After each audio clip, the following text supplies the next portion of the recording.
Eh bien, voilà la bête. Donc, comme vous pouvez le constater, je l'ai mise en sécurité. Il n'y a bien strictement rien dans la chambre, hein, puisque vous voyez, mon petit drapeau est là. Il n'y a pas de chargeur, puisque en plus, le chargeur, il se trouve ici. Donc, comme vous pouvez peut-être le voir, donc c'est un chargeur 10 coups de chez Ruger. D'accord.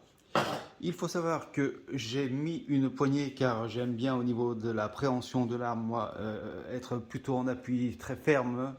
Donc j'ai rajouté cette petite poignée qui se monte donc sur un rail Picatinny qui se trouve en dessous.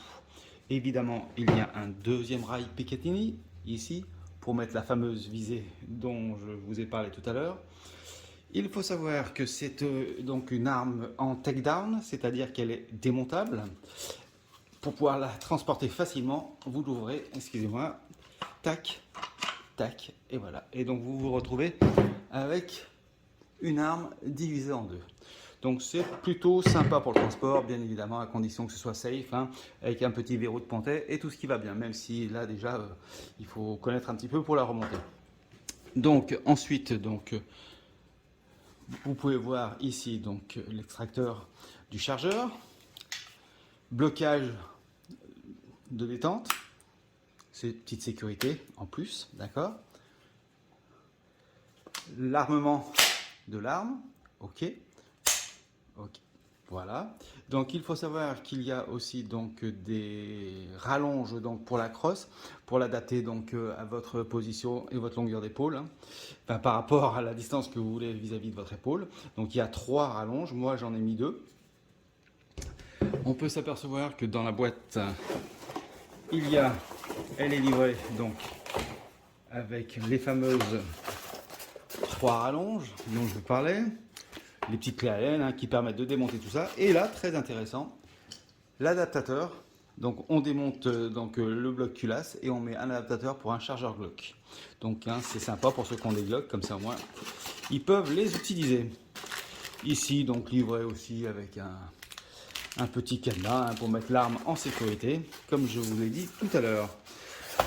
Donc ben voilà, une arme plutôt sympathique, donc avec en visée, donc excusez-moi, la hausse avec une dérive réglable. Et donc l'embout de canon, la visée, donc qui est plutôt, enfin moi j'aime pas spécialement pour la prise de visée. Je ne sais pas si je vais pouvoir vraiment vous la montrer. Donc on passe à travers un œilleton, oui ça y est, vous pouvez le voir ici, d'accord, que l'on vient donc automatiquement essayer de mettre en concordance, voilà, ici. Moi, je suis pas super fan, mais bon, je vais voir. De toute façon, comme je vais mettre une lunette, et de toute façon, sinon, je pense que je modifierai pour mettre autre chose.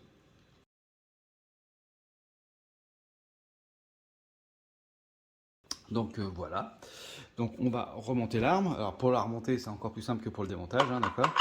Puisque tac et tac, et c'est donc terminé. Vous avez remonté l'arme. Bien. Ben sinon, si j'ai oublié de vous dire que là, donc vous avez un embout fileté. Donc tout simplement pour pouvoir mettre un réducteur de son ou un frein de bouche. Je vous avouerai que je vais peut-être mettre un frein de bouche,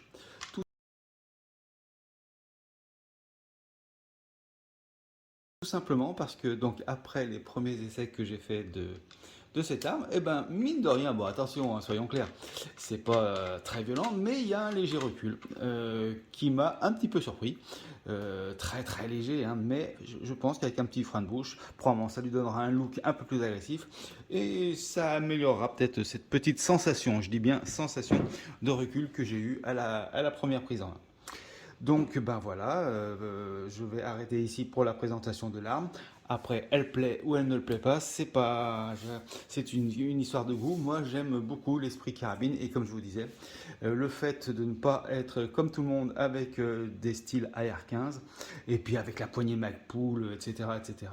Ça me plaît bien parce que donc celle qui est la Ruger, donc en PC carabine qui est en style AR-15, bien évidemment, a exactement le même canon, le même boîtier culasse. D'accord. La seule chose donc c'est que vous avez donc l'enrobage ici, qui est qui fait donc très typé R15 avec tous les trous ajourés, etc. Et donc une poignée pistolet que je n'ai pas ici puisque là j'ai bien la poignée typée carabine. Bien, et bien sur ce, je vous laisse et on va passer au déballage de la fameuse lunette que je viens de recevoir et que je vais monter sur cette bestiole.